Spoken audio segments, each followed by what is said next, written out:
When water invades your home, chaos usually follows right behind it. But in today's Explainer, we're actually going to look at this a bit differently. We're pulling some fascinating insights directly from the experts at ACE Water Damage Restoration in Loveland, Ohio, to show you how true professionals' response to that chaos isn't panicked at all. It's a highly precise, mathematically driven science. Let's get right into it. So, what is the real cost of waiting just 24 hours? We typically assume a flood is just a surface level mess, right? Something you just mop up with a pile of old towels and maybe run a box fan. But the reality? The clock starts ticking the exact second water breaches your property. Waiting to see if things will just magically dry out on their own is, without a doubt, the single most expensive mistake a homeowner can make. 60 minutes. That's the magic number. Top-tier professionals require a strict 60-minute emergency dispatch window. Why? Because every single minute that water sits, it's sinking deeper and deeper into your home's structure. It's actively wicking up your drywall, it's seeping into your subfloors. You simply don't have hours to sit around and shop for quotes while your house is acting like a giant sponge. And the hard truth is, water absolutely does not respect business hours. These disasters, they always seem to strike at 2 a.m. on a Sunday, don't they? A water heater rusts through and dumps 40 gallons across a finished basement, or maybe a washing machine hose bursts upstairs. Mitigation crews have to respond immediately with those heavy-duty truck-mounted extractors. They can't just wait until after they've had their morning coffee. Which brings us to Section 1, Hidden Water Threats, What You Cannot See. Now, every region has its own specific triggers. Take Loveland, Ohio, for example. The Little Miami River creates massive spring flood risks there. Add in that clay-heavy Ohio soil, which completely refuses to absorb heavy rain and just channels it straight into foundations, and you've got a perfect storm. And we can't forget those brutal winter freeze-thaw cycles, splitting pipes, or sump pumps inevitably failing right in the middle of severe storm outages. Here's the thing. The real danger isn't actually the initial flood itself. The true devastation is the rapid mold growth and material failure that happens just a day or two later. If water sits for more than 24 hours, microscopic mold spores begin to colonize.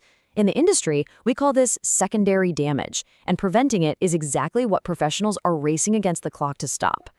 It's natural for homeowners to focus entirely on the surface water. The soaked carpets, the obvious puddles. But pros know the true disaster is entirely hidden. Just imagine water trapped inside the wall cavities of a beautiful 1920s craftsman home, or stuck underneath buckling hardwood floors. If you only clean up what you can see, the house will literally rot from the inside out. Let's move on to Section 2, Structural Drying Science, Stopping Hidden Threats. The IICRC, the Institute of Inspection, Cleaning, and Restoration Certification, doesn't view all water equally, and neither should you. They enforce strict protocols based on 3 distinct categories. Treating a Category 1 clean water leak from a broken supply line is a completely different ballgame compared to a Category 3 black water disaster involving sewage backups or river flooding. That Category 3 scenario requires intense, highly specialized sanitization. And drying is absolutely not a guessing game. You don't just touch a wall and say, "Yep, feels dry to me." Technicians use specialized, penetrating pin meters and non-invasive scanners to hit mathematically proven moisture levels. For instance, in Ohio, wood framing has to reach roughly 12% moisture, and drywall must drop below 1%. If they miss those exact numbers, the job simply isn't done. All right, Section 3, Restoration Process, 3 Phases to Recovery. To handle all this, professionals actually chunk the absolute chaos of a flooded home into a highly manageable 3-step roadmap. First up is emergency assessment and extraction, literally getting the standing water out. Then comes structural drying and daily monitoring to pull out all that hidden moisture we talked about. And finally, reconstruction, putting the physical structure back together exactly as it was before the loss. This precise roadmap is exactly why DIY fixes almost always fail.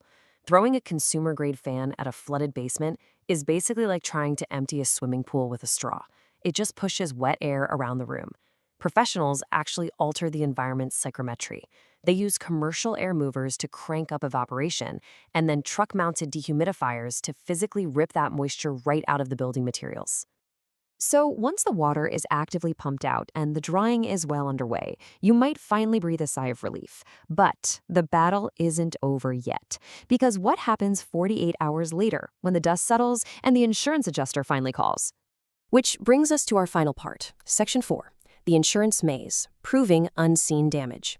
An incredibly alarming number of claims get denied simply because of poor documentation. To win that fight, professionals have to map the hidden moisture with FLIR thermal cameras, which are super cool. They actually show wet areas as cold spots due to evaporative cooling. They log equipment placement. They track daily moisture readings. Providing this absolute mountain of scientific evidence is honestly the only way to guarantee an insurance claim gets approved without a massive headache. So, in the complex world of water damage restoration, that puddle on the floor, it's just the tip of the iceberg. The altered psychrometry, the trapped moisture, the secondary damage, that is what's going to cost you the most if it's left unchecked. Thank you so much for joining me to uncover the real science behind saving our homes. Next time you see a small leak, you really have to ask yourself, what is quietly growing behind your walls right now?